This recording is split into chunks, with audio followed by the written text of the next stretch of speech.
corruption that has plagued our beloved party under the leadership of Barrister Julius Abure, the national chairman of our party. As the national treasurer, I am constrained to come before you and the public today because the internal mechanism of our party has failed woefully to bring Barrister Julius Abure to account for his brazen abuse of office and misappropriation of party funds. His appetite for power has grown unchecked, and he has deliberately undermined my duties and authorities as stipulated in the party's constitution. Since assuming office in 2021, Barrister Abure has engaged in a series of actions that not only undermine the principles upon which the other party was founded, but also constitute grave violation of trust and responsibility. His tenure has been marred by forgery, embezzlement, and corrupt enrichment, all at the expense of the party and its members. He has unilaterally depleted the party's accounts, often through fraudulent means, including forging the signature of our predecessor and our late national chairman, Alhaji Abdul Salam, immediately after his demise.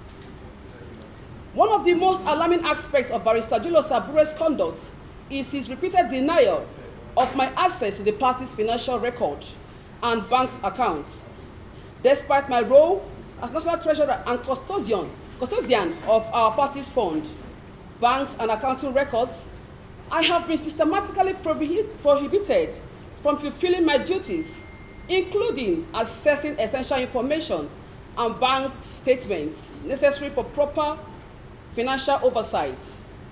This deliberate obstruction not only hinders my ability to carry out my responsibility, but also raises serious questions about the chairman's transparency and accountability. Under Mr. Abure's watch, over 3.5 billion naira was raised from the sale of forms from 2023 general elections. However, apart from the proceeds of the sales of forms from his home state Edo, which was diverted to Mr. Abure's private account, he only declared 55 million naira to me as treasurer of the over 3.5 billion naira raised, pocketing the rest for himself. During off-cycle elections in several states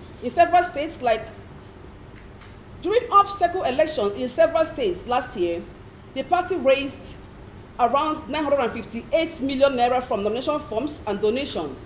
These funds have completely vanished under the watch of Abure, with zero paper trail. While on a fundraising tour in the United States of America, August last year, Mr. Abure and his cronies raised hundreds of thousands of dollars from the party's diaspora community. To date, he has not declared a single dollar to me or the NWC, essentially stealing donations meant for the party's development. Indeed, not a single cent from donations raised or received was ever paid into the party's accounts.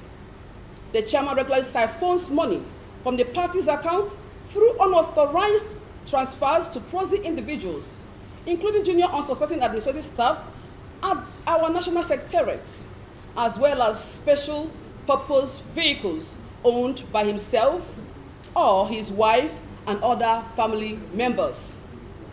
To conceal his financial crimes from the authorities, Barrister Abure doctored audit reports in 2023 and tried to bribe me severally. First with money, then a new car and a new house to rectify his financial statements. I rejected his bribes and obstructions of my duties as the national treasurer. Indeed, Labour Party remains the only major political party that has failed to submit an audit report of our financial activities for 2022-2023 to the Independent National Electoral Commission, INEC. Evidence suggests The national chairman has sunk his loots into various choice properties in Nigeria and Europe. When he assumed office in 2021, Mr. Abure was practically destitute. His financial position essentially remained the same until 2022, following the entry of His Excellency Mr. Peter Obi into the Labour Party. Today, Mr. Abure owns multiple high-end real estate in Abuja, Benin, Uromi, and Italy, whose value runs into hundreds of millions, if not billions of naira. To the best of my knowledge, he did not own a single property prior to 2022 and lived in a squalid condition.